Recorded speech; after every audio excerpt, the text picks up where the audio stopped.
you, President. My question is to the Minister representing the Minister for Health, Senator Gallagher.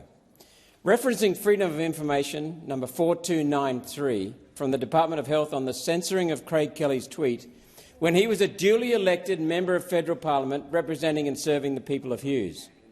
This was a political tweet.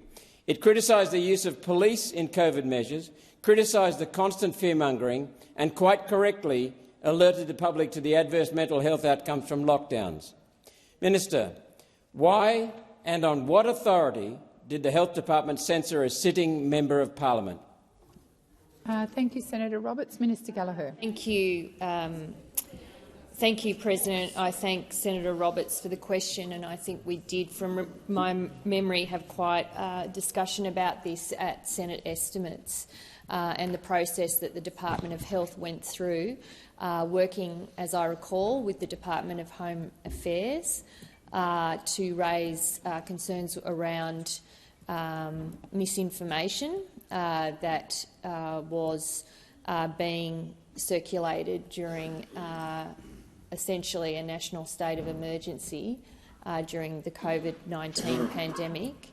So these are decisions that were taken in the former parliament when the COVID pandemic was at its peak, and I think there was agreement that health had a role in ensuring that information that was going out was as accurate as it could be, but also that it didn't generate unnecessary concerns around the fact that we were, or the government had taken a decision, the previous government, around a national vaccination program.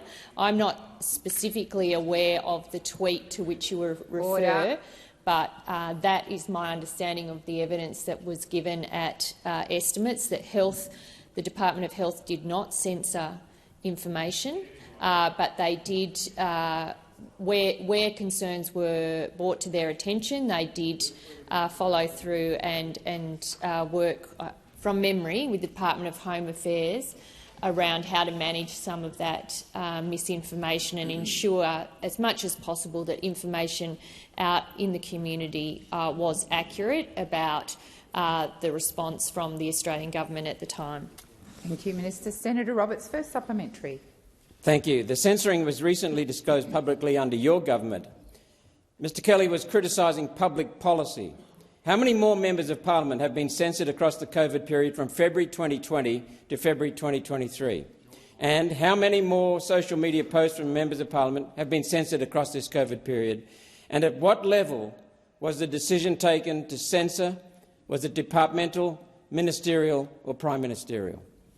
Thank you, Senator Roberts. Minister Gallagher. I'll have to go back to the transcript of evidence from estimates, but my recollection was it was the platforms themselves that made decisions about what information they allow on their platforms.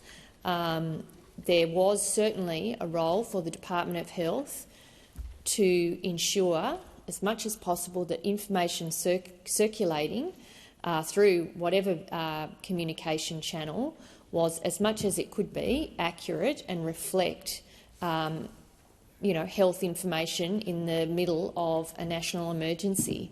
As I recall from the time, there was a lot of misinformation out and about, and I think from a public health point of view it's not unusual for public health officials to raise concerns if misinformation is being circulated. But that was done from memory in referred to Home Affairs. Home Affairs, and then Senator Roberts, second supplementary. Thank you. Now that this censorship has been disclosed publicly during your government's term, has the minister sought legal advice on the constitutional implications of interfering with a member of parliament in the performance of their duty? Thank you, Senator Roberts. Minister Gallagher. Thank you, and I thank Senator Roberts for his supplementary. And again, I don't have the information he refers to, but I would just repeat my earlier answer that the department specifically did not censor any information relating to any public official. As far as I can recall, the evidence and estimates, and I wasn't in government at the time that these matters were being handled, but from evidence from the department was that they did not censor, but where information was raised and where that information was inaccurate, they did refer some matters on, and then ultimately it's the decision of the platform where that information was circulating about what they did with that information. Thank you, Minister. Senator Cash.